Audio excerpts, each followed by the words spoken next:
Hello, everybody, and welcome to Grand Slam KBO, our weekly podcast on the Korean Baseball League. This is week 11 for us as the 10 teams get ready for the start of a two-game series from here through to the middle of September. There's a lot to go through after another wet week on the Korean Peninsula. There were trades, fans returning, and in some cases, fans locked out again, multiple dips and spikes in form, and potentially it looks like the league will have a new leader at the summit of the table in the coming days. Off the field, it hasn't been a good 7 days in Korea as COVID-19 cases have jumped massively. We can get onto that in a little bit, but we're thankful that we still have baseball to watch in these troubling times. The record monsoon season is over, so hopefully a wonderful finale to what has already been a very interesting season. My name is Farrell, and I'm here today with uniform tier list creator extraordinaire, Matthew Care. Hi, Matthew. Hello. How is the internet today? The internet is great, and I just have to quickly backtrack there. You have to fill us in a little bit more information there as well. So at the latest tier list, who would have thought that a team as recent as the KT Wiz would have so many uniforms? I didn't. I was planning to get that video. For those of you who don't know, KBO Ranked is a series that I do every month and a half to 2 months.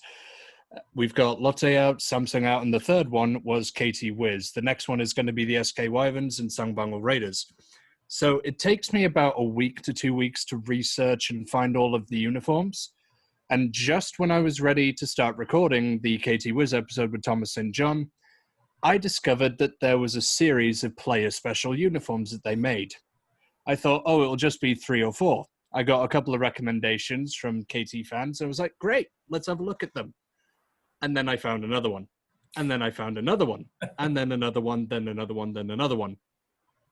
And I ended up finding, I think it was like 15 or 16 player special editions. And that was just in a couple of hours. So total, I ended up finding 38 uniforms that have been released for sale to the public from a team that has been in professional existence for 8 years.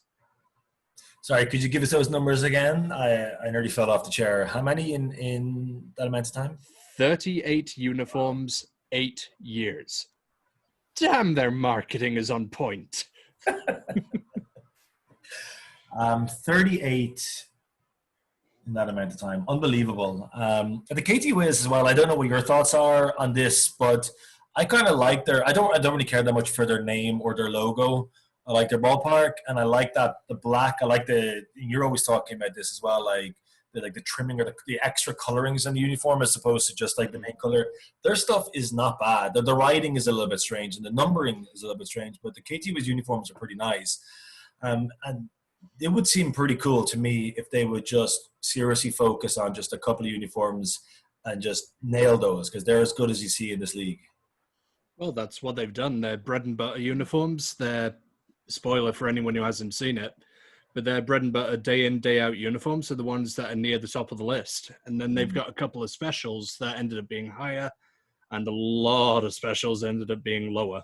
But if you want to know more, then have a look on YouTube for Grand Slam KBO Ranked, and just search for KT Wiz and you'll be able to find it. And then inside of the description of that video, there's a link to the tier list or the tier maker website where you can actually make your own list.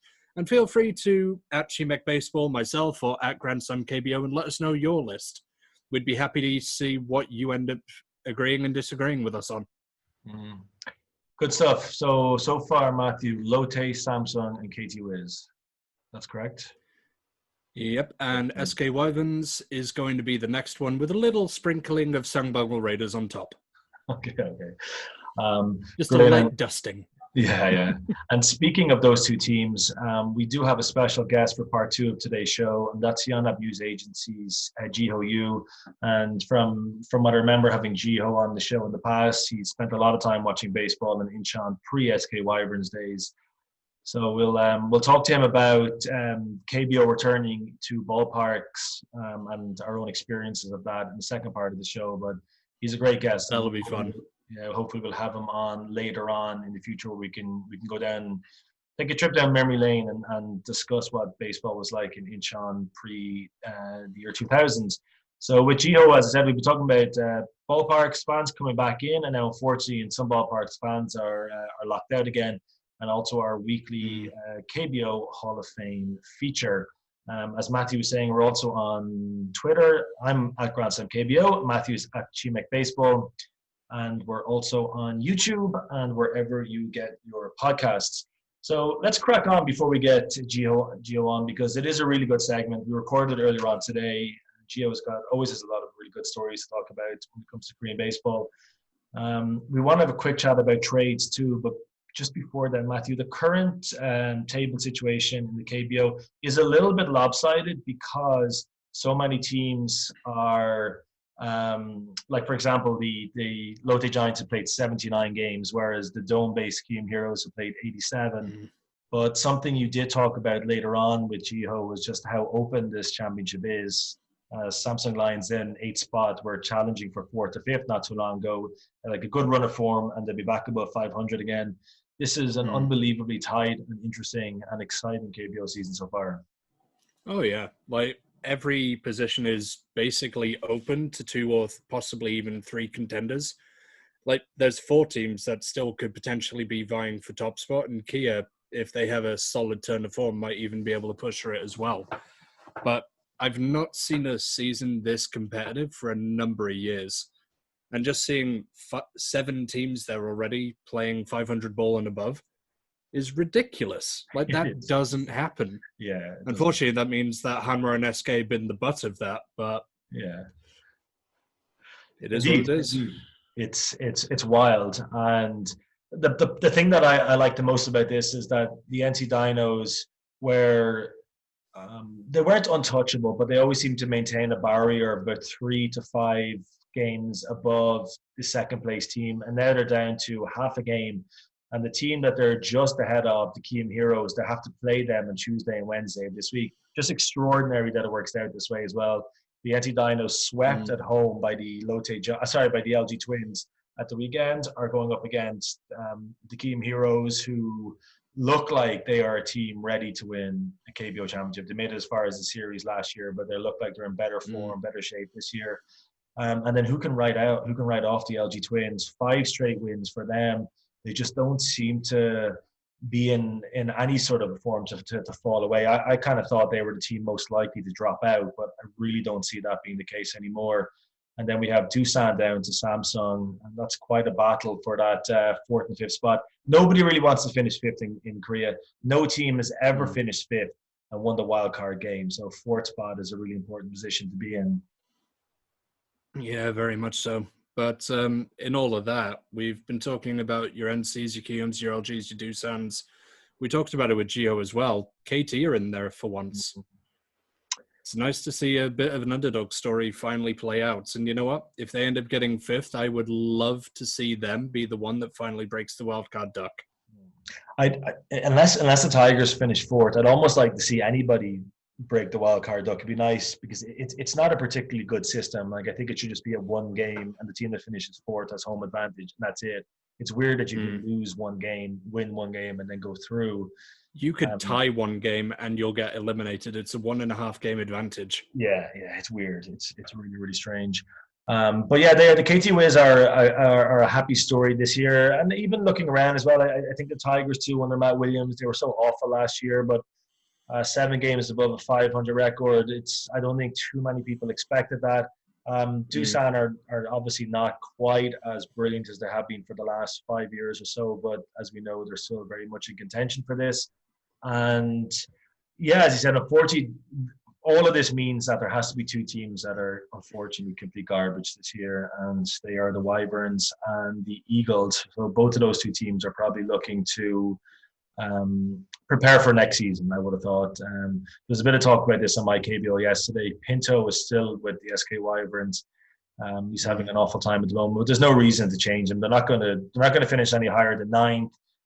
They'd have to bring a guy over and stick him in quarantine for a couple of weeks, and they'll lose money by doing all this as well. So teams like Hanwha and SK are better off just staying what they have for now. Indeed. Plus, you see at the moment, I think it's all finished now because the trade deadline has passed for the KBO. But there's been a bit of late movement in the trade market, which we haven't seen in recent seasons as well. So that's been pretty interesting as well. The Tigers have been involved in so many trades this year. I mean, there's always one. They always seem to be involved in one every year, like a crazy 4-for-4 trade with SK years ago. Is it a Matt Williams thing? Is it the front office? Is it somebody else? But they seem to be constantly involved or rumored to be involved in numerous trades this year. Is that potentially Matt Williams bringing his MLB hat over to the KBO? It could be, because you see a foreign guy at the helm, like Trey Hillman, when he was leading SK, he would be involved in trades quite often to bring in guys like Im Myung-gi, bring in other people along those lines. And then like the team ended up being better for it for a while as well. Like I think he was instrumental in the trade you mentioned where No Soo-kwang ended up making his way over towards the towards Munnak as well. So it could just be like foreign managers having more of a mindset towards improving the team throughout the season and boosting their playoff potential. Yeah, I love the trade, I got to say. And as a Tigers fan this year, seeing them involved in so many was exciting. You can't be part of a trade without end up losing somebody that you potentially like. As we know, the Tigers picked up Ruji Hyuk, who looks like a decent infielder from Doosan. They had to give up Hong Gun-hee in exchange. I wasn't too upset about that. The trade with with NC when they lost their closer from last season, Moon Gyun Chan, it's hard to know how that one's going to work out. But I wish we saw more of those. I really wish we saw more trades in this league. Indeed. More trades would make it more interesting, but there's not really enough depth of talent to do that. Like if the country in general ever expanded its high school baseball program, built it up to a couple of hundred instead of just like 90 schools playing high school baseball, and then just develop their youth baseball system to the point where you can support 12 teams. Then if you had two divisions, you'd probably see a lot more trades between them, because then you'd be able to see people going into teams and not play against them the very next day. Yeah, agreed. Hopefully there might be a change in this eventually. But you mentioned the trade deadline has passed, and that means that the Lotte Giants are on a 40-38-1 record for the season, a .513 winning percentage. They are not in a position to bring anybody else in, either the Kia Tigers or the NC Dinos, who seem to be slipping a little bit at the top of the table. Hypothetically speaking, Matthew, if there was one position that you would have looked to strengthen with the Lotte Giants, where would you have looked to have brought in a man? Probably I'd have brought in a starting pitcher. Like, it's been well documented that the Doosan Bears have got financial troubles, or Doosan Corporation in general. I would have tried to snipe one of their starters, maybe Yui Guan, someone like that. Someone who's got a couple more years in him, but is also fairly low down on their starting rotation. Or perhaps one of their long relievers from the bullpen would have been a good target. Yeah, Doosan's bullpen, there's probably a couple of guys floating around in there that are might be available to pick up. Yuhi Guan for the season, 7-7. He's not the most popular player for every time I read Doosan fans on my KBO, but 7 wins, 7 losses, a 4.95 ERA. Yeah, if you think it's an interesting choice, I have to say. It's not one I'd anticipated that you would have said, but it's definitely an interesting choice to pick a guy like him. From my own personal point of view, everybody who they pick up as an infielder seems to get injured, so I would have assumed that potentially another infielder for the Tigers, either shortstop to get rid of Pak Jan-ho altogether, or at first base to have Yumin Sang sitting on the bench. I would have picked one of those two positions.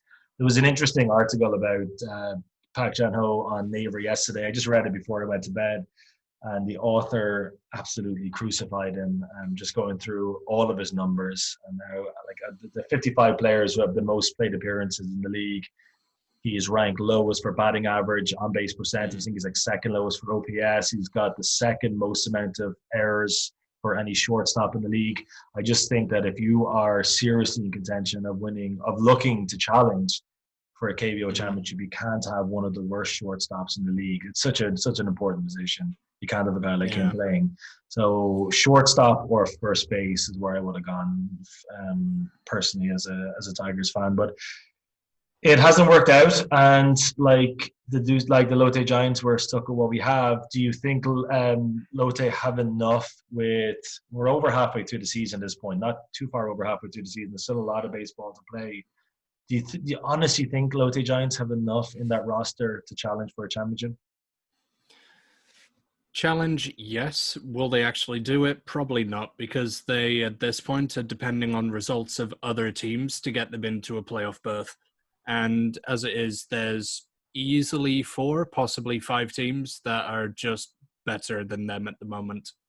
Like if they'd had another lights out starter or even another passable starter for the rotation, they'd have been able to shore up the bullpen a little bit and not rely on the same 3 guys over and over and over again. And that would have given them something to really push on and work with. But at the start of the season, I like the way that they've been focusing on developing their own talent rather than trying to get new people in to fill in the holes the same way that the old management did it. But it's another season, I think, until Lotte can really contest for it, and they're going to need 2 solid foreign starters to do it. And off of the back of the season that Straley's having, I'm not sure he's going to be sticking around for another year. He's pretty good. He's all right. Yeah, he might pick up some interest somewhere else. There's probably a chance. That Straley might pick up a bit of interest elsewhere. Tell you what, if Straley doesn't get the starting pitcher role in the All-Star voting, then there is something criminally wrong with the voting system. I think, I think Danny Kurtz just earlier on today posted this on my KBO. From what I can remember, he did get it. So, just another piece of information, Matthew, before we bring Jeeho Yoo in. The season reverts to 2-game series from now for about a month or so. 3-game series or 2-game series, which is your preference? I think the 2-game series, they're just too fast. They're over too quickly. I like the idea of a series going to the 3rd game to see who takes that one. Yeah, I like the fact that in a 3-game series, you've always got some kind of attachment or involvement to it. Like, you can always play for the win if you lose game 1. So by game 3, you're always interested. Yeah. But in terms of the 2-game series, it's just bad for the players because they're just going to be really tired with all of the travel that they'd have to do, I'd imagine. Agreed. And just looking at the table a little bit, thinking about that as well, there's obviously some teams are in a better position than others to maybe rest a couple of the older guys, or maybe those players who pick up niggly injuries throughout the season. But this year seems like the one year when that can't happen. If you look at the season last year, SK and Doosan were so far out in front, and maybe when it got to this point of the season, they were in a position to start resting a couple of players for some of those road trips. But Kiam are not going to want to do that because they're obviously challenging for first. NC seems to be dropping their top spot. They can't really afford to rest any players at the moment. And all the teams below NC and Kiam are not even guaranteed a spot in the playoffs at this point. So teams are going to have to dig really deep. And those with a better roster than others, I'd imagine are ones are clearly going to make up the top 5 spots. That's why I just think ultimately the KT Wiz will drop out because they mightn't have the same amount of depth as definitely the 4 teams above them, and then maybe the Lotte Giants as well. Well, they did just pick up a catcher to try and give Jang Sung-woo and whoever they've got catching at the moment a bit of a break, but losing Otegon in that trade to SK, that's a pretty steep loss because that guy can hit really well. I get it. He's playing second fiddle pretty much all the time now to Kang Baek-oh, but he was a utility guy. He could have played shortstop at a pinch if he'd had a couple of weeks to train on it, or he can also play outfield. That's a really key guy to get rid of just to get a backup catcher. Yeah, I didn't, and it's Lee Hung-gu as well. Because as a Tigers fan, I know what Lee Hung-gu is like, and I don't even think he'd be I mean, the Tigers are always struggling with the catchers, but yeah, I mean, obviously there's something there that I don't know that they clearly know themselves. But yeah, I kind of like Otegon as well. Like I know he's a former Lotte Giants player as well, isn't he? So like you'll know him pretty well. Yep. He seems like he's a good guy to have as a that's a type of backup maybe that a side like KT maybe needs when it gets to the later stages of the season. I'd be interested to know why that particular trade was made. Maybe there's a couple of injury worries over some other catchers, but he seemed like a good guy to have on the bench for later on in the game. Yeah, almost definitely. Well, I suppose it's not ours to know. Yeah, so it's just for us to get angry about on my KBO. I think that's the extent of it when it comes to Just have to corner the guy in the front office, just like, who are you? yeah, who's making this decision. Great. Okay, so good news. A couple of weeks ago, baseball fans came back to watch games in ballparks. Matthew was one of those fans, and he saw a pretty good game while he was at it. I still haven't made it to a game yet. I was hoping that this week was going to be the first time. Unfortunately, that hasn't worked out. But earlier on today, Matthew and I caught up with Jeeho Yoo from Yonhap News Agency. He's a great guest. We've had him on the show before, and this is what he had to say. Okay, everybody, welcome along to part 2 of Grand Slam KBO Week 11. Matthew and I are delighted to say that we're joined by Jeeho Yoo from Yonhap News Agency. Jeeho was a regular enough guest with us in 2017 and 2018, and I'm delighted to say he's back here today. Hello, Jeeho. Hey, Andrew. Hey, Matthew. Hello, hello. You know, Good to have you with us. I've been waiting for your call. It's like, this is episode 11. You guys haven't called me all this time, man. What's going on? Farrell, why is this? Yeah, I remember we talked to you before about, you were talking about watching baseball in Incheon before Moonhack was built. And this part, I always wanted to get you back onto the show to talk about that at some point. Like, I was going to think, like, when the season, there's always those dog days of summer in Korean baseball, but I love those old stories of those ballparks that don't exist anymore. But we will be talking to you about ballparks today, but maybe we can hold off on the old Incheon one and Suwon, the old Hyundai Unicorns when they were in town, for maybe a later episode, if that's okay. Sure. One thing I want to ask you before we go on, and because I know you've been posting about this on Twitter and Facebook, I think as well, because KBO is on ESPN, you're getting your name out there a lot more than I'm guessing you would have done before. And a lot of people, they love your name. Yeah, you know, there was one reference. I think it was in MLBTradeRumors.com. They cited one of my articles, and they cited my name.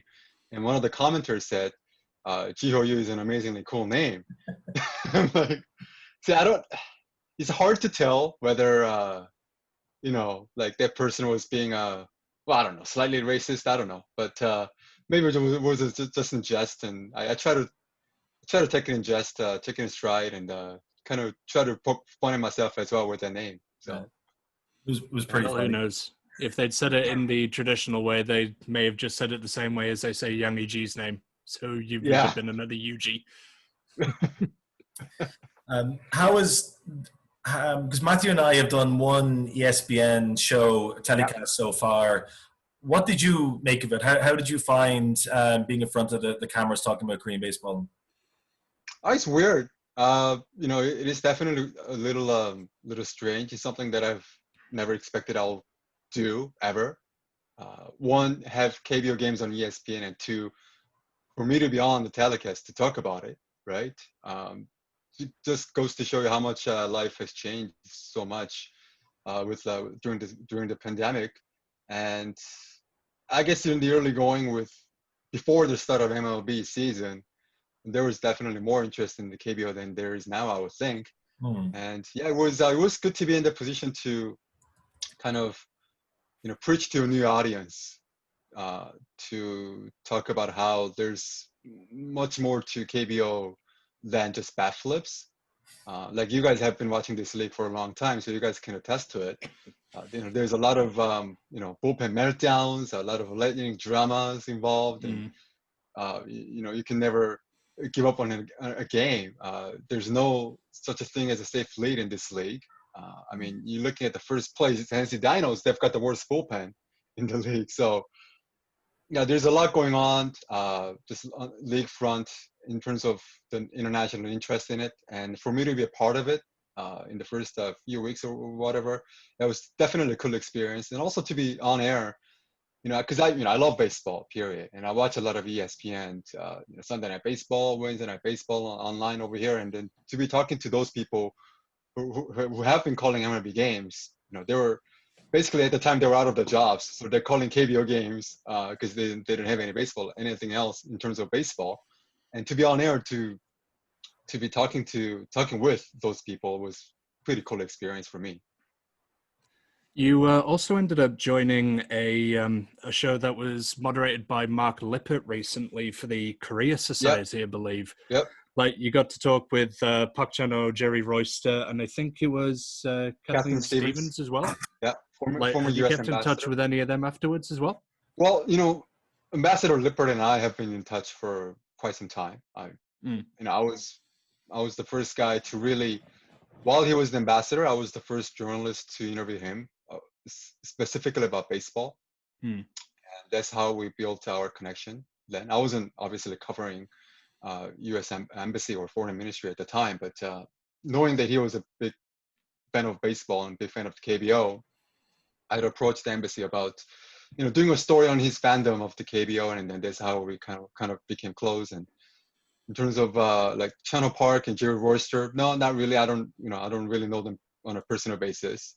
And Kathleen Stevens, same thing.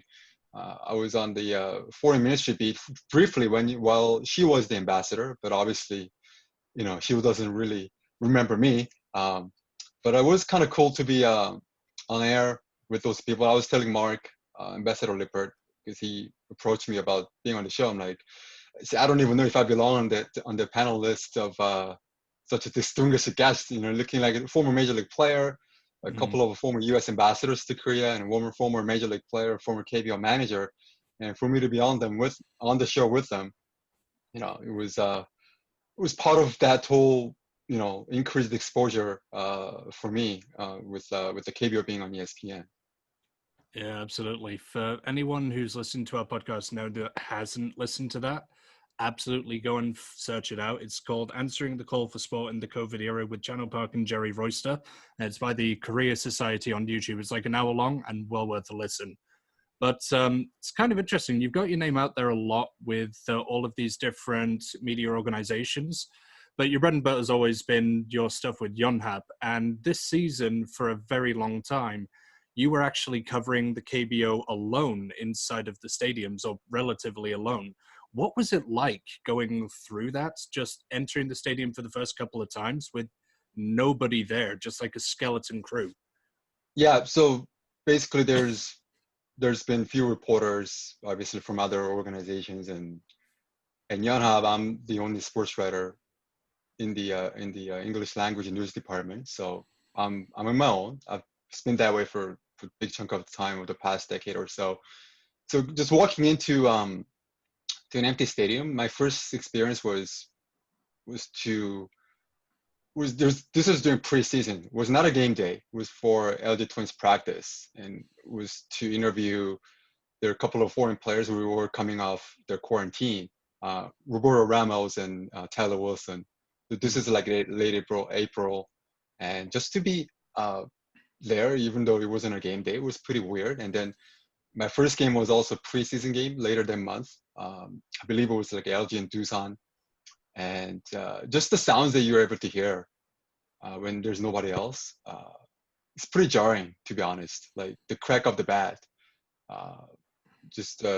when the fielders when they play a simple catch, the sound of the ball just popping into the gloves, in the bullpen, from the bullpen, guys warming up, their fastballs hitting the catcher's mitts, the whole sounds of it, and also the broadcasters with the TV booth relatively close to the home plate, the batter's box in Jamshel.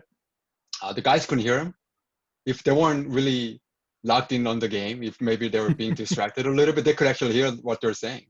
That was how loud those broadcasters were making, how much of a sound they were making from the booth. They have the windows open, and especially in the home run calls, when the when the play-by-play people, they get carried away a little bit and they're screaming, and you can just hear it from all over the place. And yeah, obviously the cracks of the bats on home runs and doubles and also all those extra base hits, they sound different than a simple like pop-ups and ground-outs. So even if you were paying attention, you just hear the crack, you turned, and you could kind of tell how far the ball is going to go just by the sound of it, the ball coming off the bat. And all that. And also like on foul balls, landing on empty seats, bouncing off those concretes and stairs and seats, and sounds that you don't normally hear when there's fans out in their stands.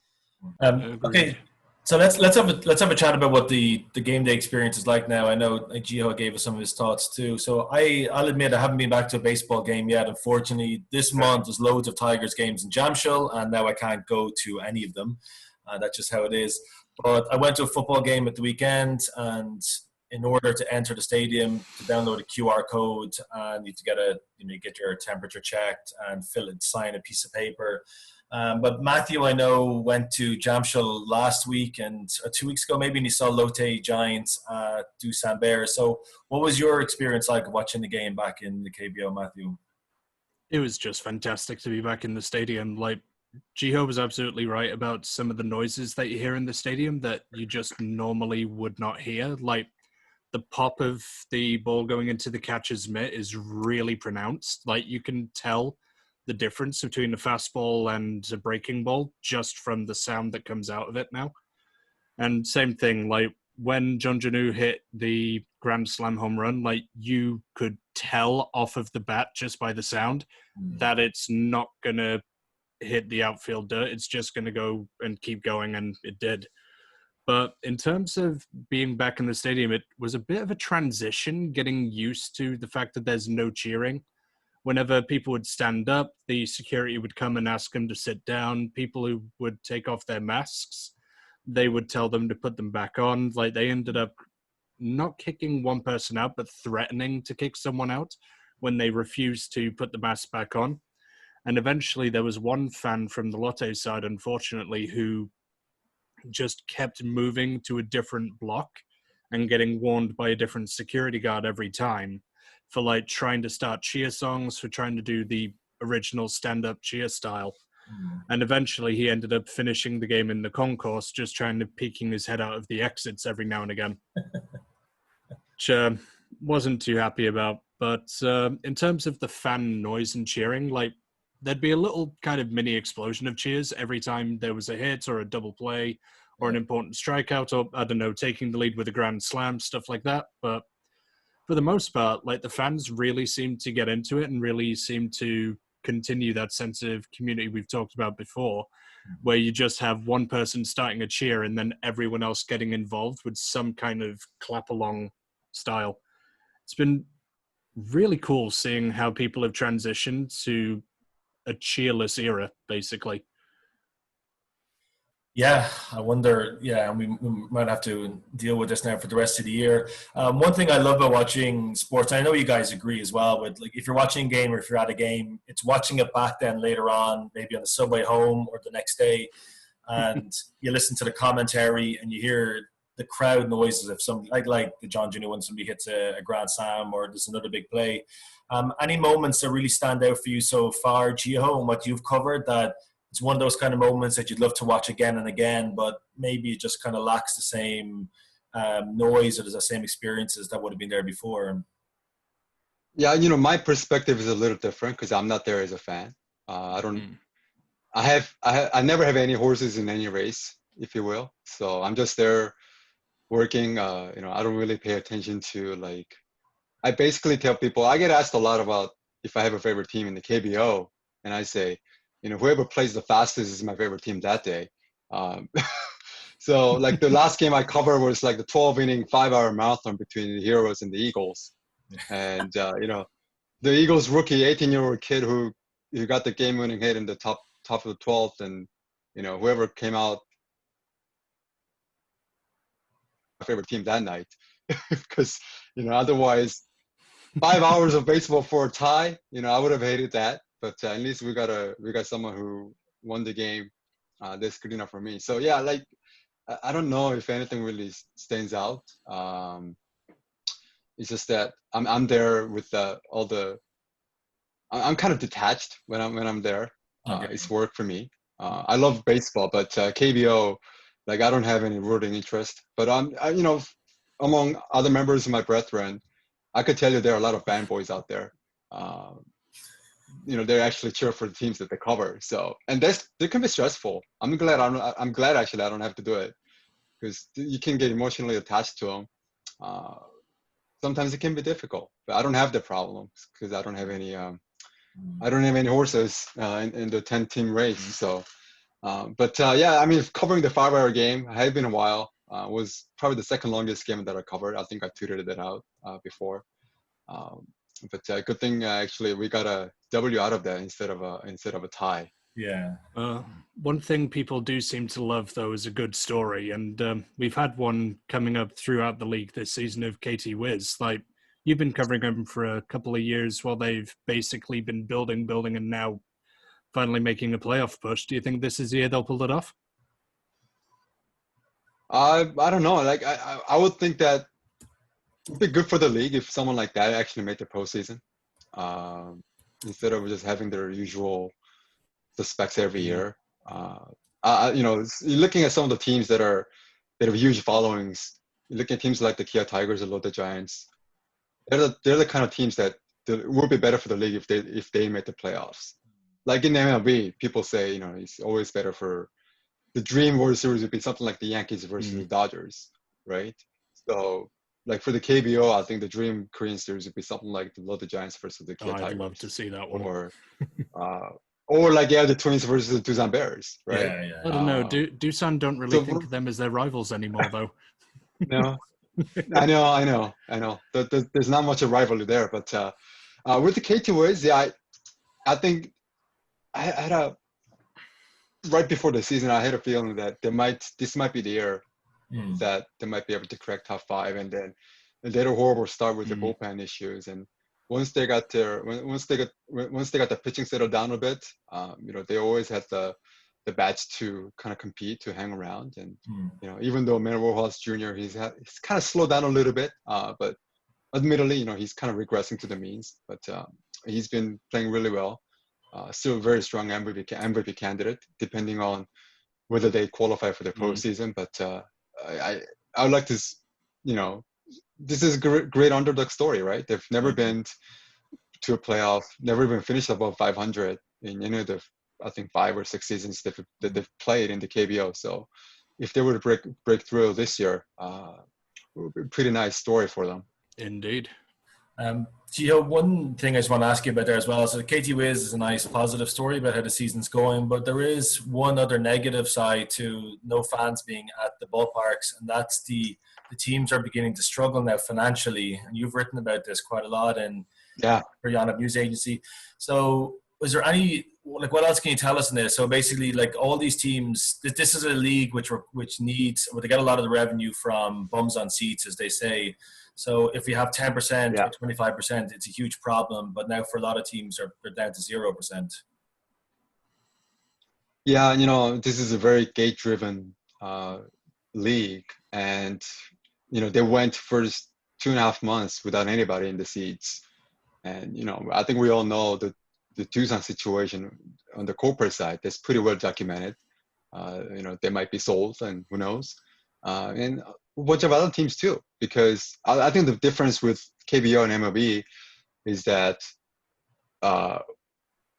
the players in MLB, they have a very strong union, and they fought for every last cent for their prorated salary, even though they're only playing 60 games out of a possible 162 during the pandemic. Over here, players don't have a union. They have a players association, but it's not a union. Doesn't have a bargaining power. So if the teams were to come out and say, you know what, we can't do this, we got to cut your salaries. So, you either suck it up, play, or just, do whatever. And the players can't do anything about that because they don't have a union. They don't have a collective voice. Fortunately, it hasn't come to that point. It hasn't gone to that point. There's a little bit of talk about that in K-League, actually, cutting player salary. But then again, K-League does have a union with a free pro, not in the KBO. So the teams haven't gone to that extent in the KBO in terms of reducing players or even their employees' salary. So I guess which also like it kind of compounds the problem because they're paying everybody full salaries, even though they're not making any money from the gates. Yeah. And they basically have to rely on their main corporate sponsors, the names that grace those teams like SKs and LGs and Lottes. And these companies are not doing that great because of the pandemic, right? So it's a difficult situation for everybody. I think someone like a team like Tucson has, again, their problems being so well documented, so out there. There's constant rumors about the company being sold to another corporation, and how this can affect the baseball club and whatnot. But it's just a difficult season for everybody. Okay, it's worrying. Is the situation a little bit more grave than perhaps we're led to believe, or can the teams, are in your own estimation or what you may have heard, are the teams able to continue like this for another year, or do you think something will have to come before then? Ooh, not another season like this. No, just getting through this year will be pretty tough. Wow, okay. So if they were to go the rest of this year without fans, that's gonna be hard. But to do so again next year, yeah, it's gonna that's a problem there. So okay. We'll see. Yeah. Matthew, any more words on this before we go on to Hall of Fame? I think that's about enough. We can talk about the trade deadline stuff another time. And for now, yeah, I'm pretty happy to move on to the Hall of Fame. Cool. Thank you for all that, Jeeho, as well. I mean, it's some of the information is great and some of it is scary, but unfortunately we do have to cover everything. So hopefully the situation resolves itself soon and we can all go back and help these teams out. It's week 10 of our Hall of Fame section.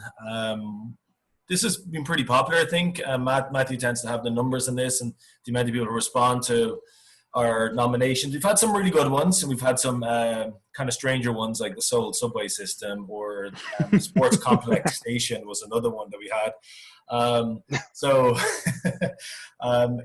you're welcome to nominate anything you choose, Jeeho Yoo, to this Hall of Fame, and then we'll have it up on my KBO later on today, and people will have a week to decide whether or not they agree with your nomination. But I'll let Matthew go first. Matthew, any ideas? What would you like to nominate this week? Well, first off, I suppose I should share the numbers from the most recent one. We've had a very short amount of time for the votes to come in, and we have a 3-way tie between all 3 of last week's nominations. So one was the first KBO experience for fans coming in. The second one was the 2 p.m. start time for Sunday games. And the third one was jam shill vendors and not marking up the prices of their products. So, 5 votes for each of them.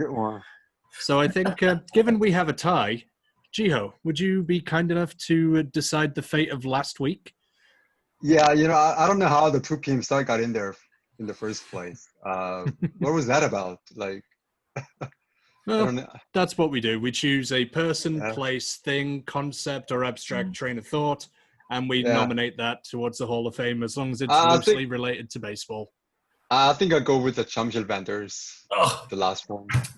All right. So for 2 weeks in a row, we have a guest coming in and winning it. So jam shill vendors are not marking up their beer products. Yeah. There we go. That gets my vote. Okay. Well, then right. I'm going to nominate a hat trick. That's the 6th one. Yeah, I'm going to make a nomination. Just something just popped up. I don't know if it's been nominated before. Go on. I think back in the days, I don't remember what year. I want to say maybe late 90s, early 2000s. I think Felix Jose, in one of the brawls, he got so mad. I think he threw a bat into the stands. Oh, yeah. It's Daegu, wasn't it? I'm going to nominate Felix Jose's bat that ended up in the stands. How about that? That was a good one. That video is still out there. We might actually put you've seen it, right? Yeah, we might put that in the link at the bottom to this. Yeah, I think that was in Daegu, wasn't it? The old Citizens Yeah, it was in Park. Daegu. Yeah, it was in Daegu. I think he kind of flung it over the end or something. Anyway, didn't he try run into the other dugout to continue the fight later on as well? He might have. Yeah. He might have. Yeah, I'm pretty sure I remember that. Like, he just disappeared out of the back of his own dugout, and then suddenly there's a brawl erupting in the other team's dugout. It was beautiful.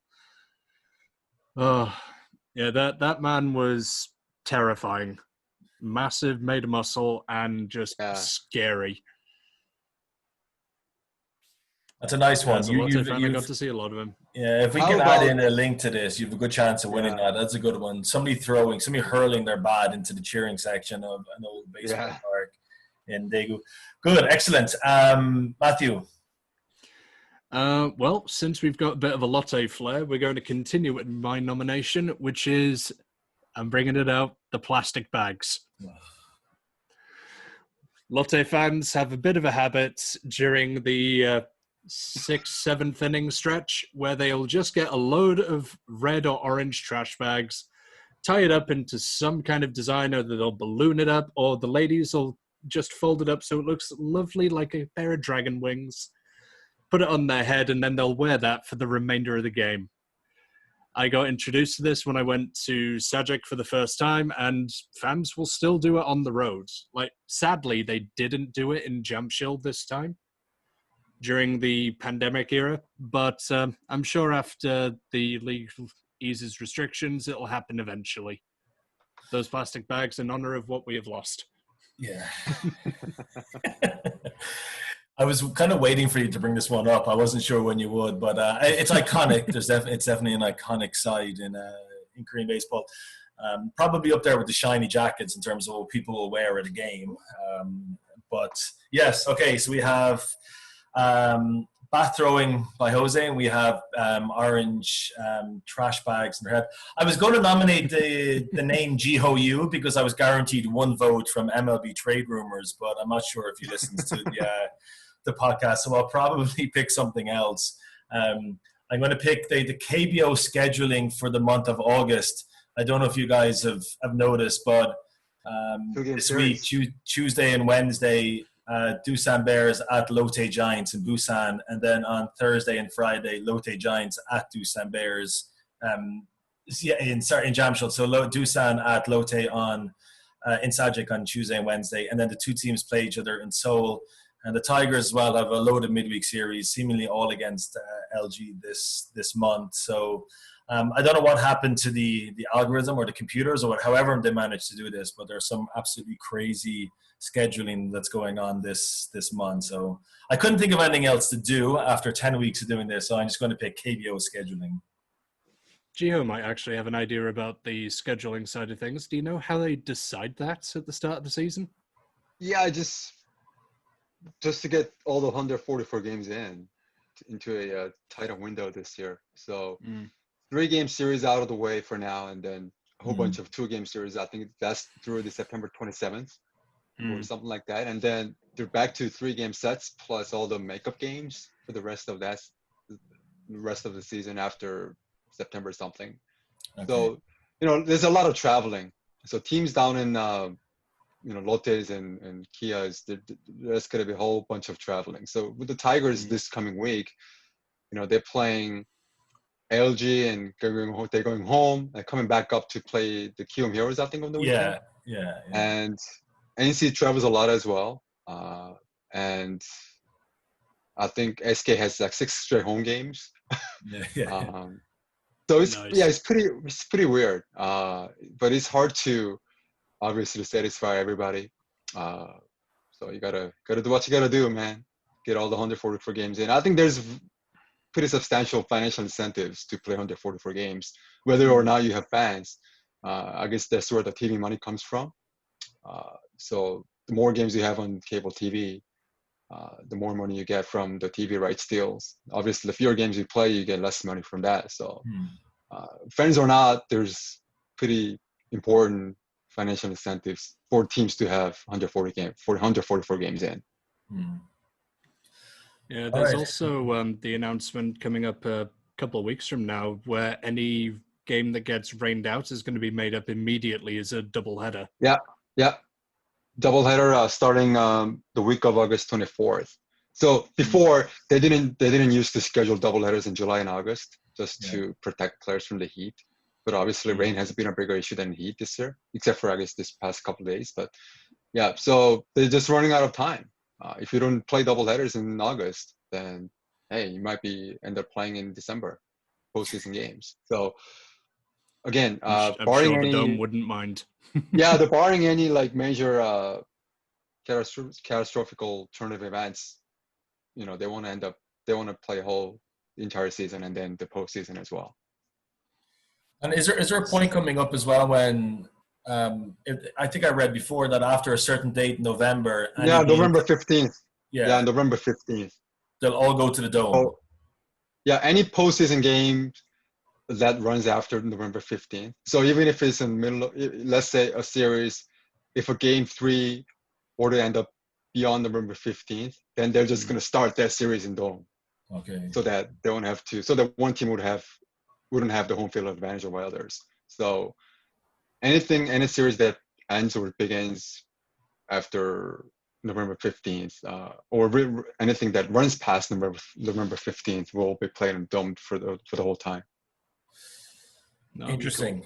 Cool. Do you have before we let you go, we're just about to wrap up our show here. Again, thanks so much for joining us again, Jeeho. But sure. If I had to put you on the spot right now, are the Heroes going to win their first championship this year, or the Dinos going to win their first championship? About a month ago on ESPN, I picked the Kiwoom Heroes versus the LG Twins in the Korean series. And I looked back for about 2-3 weeks. And now I'm looking at the standings. All of a sudden, I don't look so bad now, right? The Heroes in second place, half a game back. Yeah. LG has won 5 in a row. So I don't know. I guess I'm sticking to it. Kiwoom versus LG in the Korean series. It's a good competitive season this year. Like any spot from first through to 8th potentially could be in contention for a playoff spot. We haven't seen one this tight for years. It's great to see. Yeah. So just to answer your question, Andrew, I'm taking the Heroes to win the championship. The Heroes to win the championship. If I had to put you on the same spot, man, we could talk about this any week, but just because Jeeho has given us his prediction, if I had to put you on the spot right now, would you agree with him? Not LG. I would say that probably Doosan will have some late season surges they always do and just pip LG to an earlier spot and put LG into the wildcard game. Okay. I agree that I think the Heroes will probably win that one. Yeah, Heroes at this point, like they've got an Addison Russell, they've got a number of guys who can swing for power. Like, I don't imagine them finishing outside the top 2. And they host the NC Dinos tomorrow and Wednesday. Or sorry, I think they might actually go to China. Whatever it is anyway. Yeah, they're visiting. Yeah, we could have a new leader by Wednesday night. Okay, I think that's our lot done for this week. Matthew, again, many thanks. We'll see you next weekend. And Jeeho Yoo, do you have any future appearances coming up in ESPN that we should look out for? Not that I know of. I usually get to call like 2 days beforehand or a day beforehand. So I guess I gotta let you know. I'll let you guys know if that does come up. Please do, and enjoy the rest of the season. And hopefully we'll see you in a ballpark soon because we're just fans. We don't get those tickets. We don't get those media passes. We'll be in first base or third base hopefully at some point to see you there. Sure. I'm looking forward to them, guys. Right, that's so our show. How can people get hold of you then if you want to reach out to them on Twitter or anything like that? How can people get hold of you? Oh, please don't. Oh no. Yeah, my Twitter, you can find me at Jeeho_1. This JEEHO _ and 1 as in numeric 1. I haven't been that active on Facebook, but you can find me in my KBO group, Jeeho Yoo, JEEHO and YOO. Sometimes I post some random questions, seeking out comments for stories or some random observations from teams or like some batting practice videos and pictures just to make everybody jealous. But but other than that, you can find me on Twitter and Facebook. My DM's open. Anything that's not gambling related, I'm happy to answer. Good stuff. So who's going to win tomorrow then? I got 50,000 won for this. Great. Okay, we'll get you back on the show again. Maybe we can go back down that memory lane, talk about the old days in baseball in Incheon. Yep. Looking forward to it. All right. Thanks for listening, everybody.